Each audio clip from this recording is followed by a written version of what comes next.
एक गांव में एक भूतिया समोसे वाला हर रात आता था, जिसके समोसे की खुशबू पूरे गांव में फैल जाती थी। जो भी उस खुशबू को सूंघ लेता, वह खुशबू से मोहित होकर अपने घर के बाहर आ जाता। वह भूत लोगों को पकड़कर मार देता था। सभी गांव वाले डर की वजह से रात में अपनी खिड़की दरवाजे बंद रखकर सोते थे, ताकि समोसे की खुशबू अंदर न आए। एक बार सुमित कई सालों बाद अपनी पढ़ाई पूरी करके गांव वापस आता है। हाँ, मैंने आपसे तो बात की, लेकिन अब मुझे अपने दोस्तों से भी बात करनी है। मैं उनके पास जा रहा हूँ। ठीक है बेटा, जाओ। मैंने तुम्हें रोका है क्या? बस याद रहे, रात होने से पहले घर आ जाना। आप चिंता न करें, मैं रात होने से पहले आ जाऊंगा। इतना बोलकर सुमित अपने दोस्तों से मिलने बाहर चला जाता है। गगन जगीरा, मेरे दोस्तों, क्या तुम मुझे याद हो या नहीं? मैं सुमित हूं, जो छोटे में शहर पढ़ाई करने चला गया था। अरे मेरा दोस्त सुमित इतने दिनों बाद आया है यार। तू गांव में आकर तो बिल्कुल बदल गया। दोस्तों, तुम लोगों से मिलकर बहुत अच्छा लगा। हम इतने सालों बाद मिले हैं। चलो कहीं घूमने चलते हैं, मजा आ जाएगा। माफ करना, हम नहीं जा सकते। मगर क्यों? क्या हुआ? तुम लोग मेरे साथ चल क्यों नहीं रहे हो? कोई बात है क्या? लगता है तुझे पता नहीं है, शाम होने के बाद कोई भी गांव में बाहर नहीं जाता। लेकिन क्यों? शाम होने के बाद ऐसा क्या होता है जिससे सब लोग डर जाते हैं? भाई, गांव में जैसे ही रात होती है, यहां एक भूतिया समोसे वाला आता है, जिसकी समोसे की खुशबू सबको मोहित कर देती है। जो भी उसके सामने जाता है, वह उसे पकड़ कर ले जाता है। इसलिए रात में अपनी खिड़कियां और दरवाजे अच्छे से बंद कर लेना, ताकि खुशबू अंदर ना आ पाए।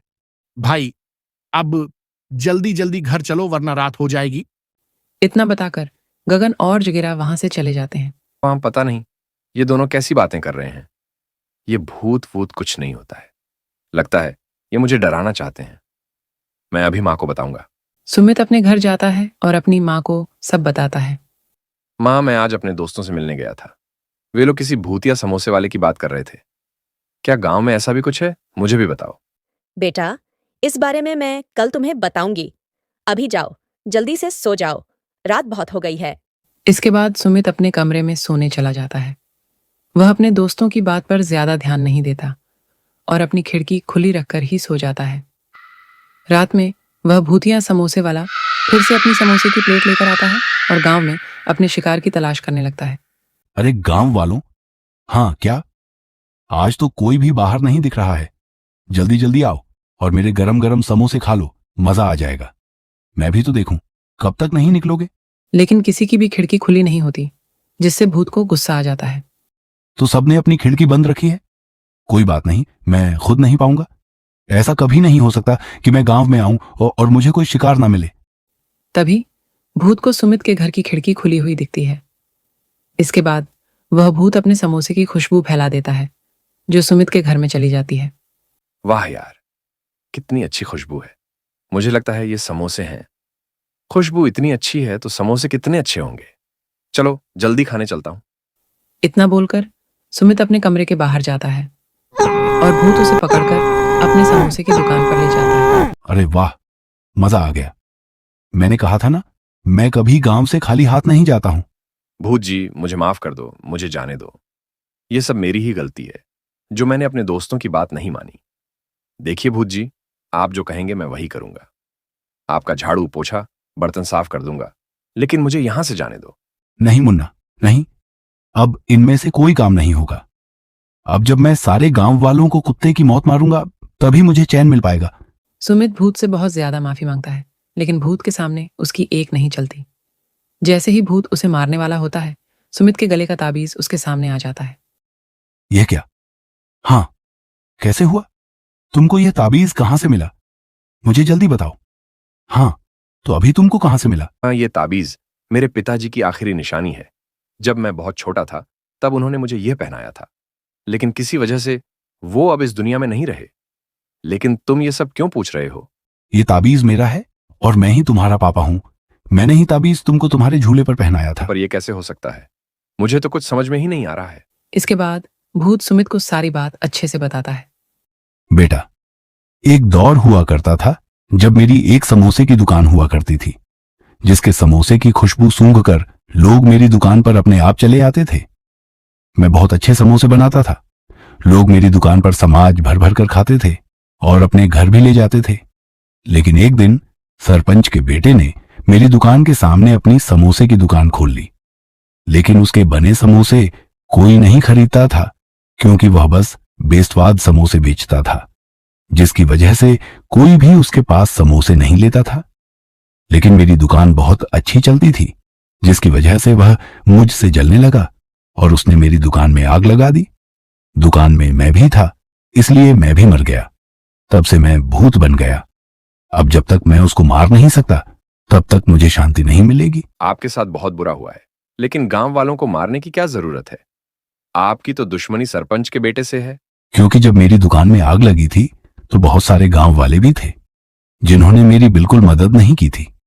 मैं अंदर तड़पते तड़पते मर गया। मैं अभी तक अपना बदला नहीं ले पाया, क्योंकि वो सरपंच का बेटा कभी बाहर नहीं आता है। वाह, मैं आपकी मदद करूंगा भूत जी, पर इसके बाद आपको कभी किसी मासूम को नहीं मारना होगा।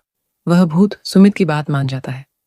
इसके बाद वे दोनों सरपंच के बेटे को मारने की योजना बनाते हैं।